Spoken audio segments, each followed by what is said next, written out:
भगवान शिव के गले में वासुकी नाग को धारण करने के पीछे कई गहरे आध्यात्मिक और पौराणिक कारण हैं। वन, भय पर विजय का प्रतीक। नागों को भय और मृत्यु का प्रतीक माना जाता है। भगवान शिव वासुकी नाग को गले में धारण कर ये दर्शाते हैं कि वे सभी प्रकार के भय, मृत्यु और नकारात्मक शक्तियों से परे हैं। काम, क्रोध और वासना पर नियंत्रण। नाग क्रोध, वासना और मोह के प्रतीक होते हैं। शिव जी का नाग को धारण करना दर्शाता है कि उन्होंने इन सभी नकारात्मक भावनाओं पर पूर्ण नियंत्रण पा लिया है। समुद्र मंथन से संबंध। समुद्र मंथन के समय वासुकी नाग ही रस्सी बने थे।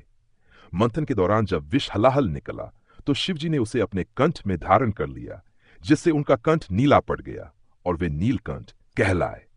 वासुकी नाग भी इस घटना के साक्षी थे और तभी से वे शिव जी के साथ जुड़े हुए हैं। शक्ति और नियंत्रण का प्रतीक। नागों को अत्यंत शक्तिशाली माना जाता है। शिव जी का वासुकी नाग को गले में धारण करना यह दर्शाता है कि वे संपूर्ण ऊर्जा और शक्ति को अपने नियंत्रण में रखते हैं। पाए, प्रकृति और सृष्टि का संतुलन। भगवान शिव सृष्टि के रक्षक हैं। वासुकी नाग को गले में धारण कर वे ये संदेश देते हैं कि सभी जीव जंतु सृष्टि के आवश्यक अंग हैं और हमें उनके साथ संतुलन बनाकर रहना चाहिए। योग और ध्यान का प्रतीक। नाग कुंडलिनी शक्ति का भी प्रतीक माना जाता है, जो शरीर में स्थित ऊर्जा केंद्र चक्र को जागृत करने का कार्य करती है। शिव योगियों के देवता है और वासुकी नाग उनके गले में इस शक्ति के जागरण और संतुलन का प्रतीक है।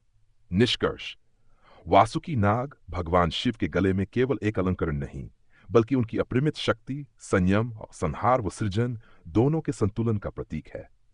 ये हमें सिखाता है कि भय, मोह और क्रोध पर विजय प्राप्त कर हम भी अपने जीवन में सच्ची शांति और शक्ति